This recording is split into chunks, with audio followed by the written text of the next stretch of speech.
বন্ধুরা কেমন আছেন? আমরা গত ভিডিওতে দেখাইছিলাম আমরা কতগুলো গাছ নষ্ট হয়েছে, সেই গাছগুলো আমরা কেটেছিলাম। কাটার পর বলছিলাম যে পাশাপাশি একটা গাছ ছিল যেটাও আপনার প্লামা রোগ হইতে পারে। আজ দেখেন কি অবস্থা, মাত্র 4 দিনের ব্যবধানে গাছটার কি অবস্থা। একজন কৃষক সফল হওয়ার পিছনে অনেক কিছু লাগে। এভাবে যদি গাছ নষ্ট হয়ে থাকে তাহলে একজন কৃষক সফল হতে পারে না, অর্থনৈতিকভাবে অনেক ক্ষতিগ্রস্ত হবে। আজকে আমরা আবার নতুন করে গাছ কাটবো, দেখি কয়টা গাছ কাটতে পারি।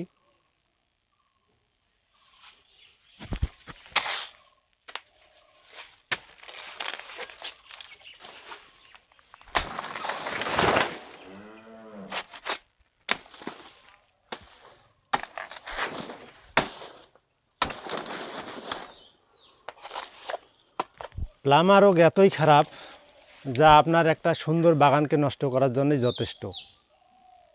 আরও কিছু গাছ আছে, আমরা কাটবো।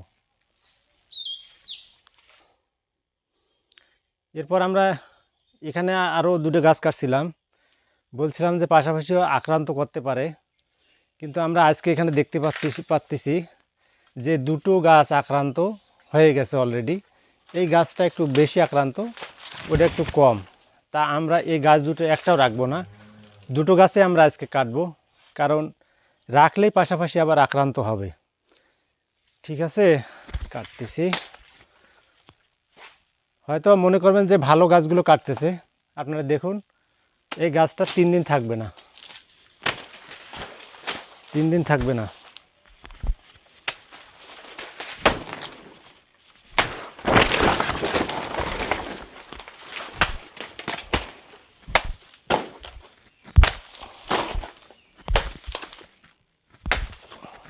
তারপর আরেকটা গাছ আছে, এই গাছটা ভালোই দেখা যাচ্ছে কিন্তু রাখা যাচ্ছে না।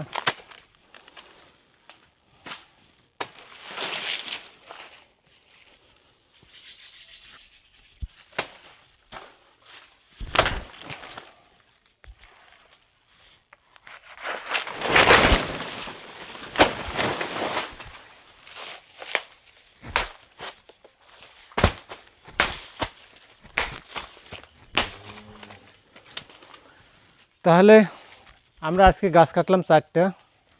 যদি আমি এইভাবে গাছগুলো কেটে ফেলি তাহলে আমার বাগান কিন্তু শেষ হয়ে যাবে।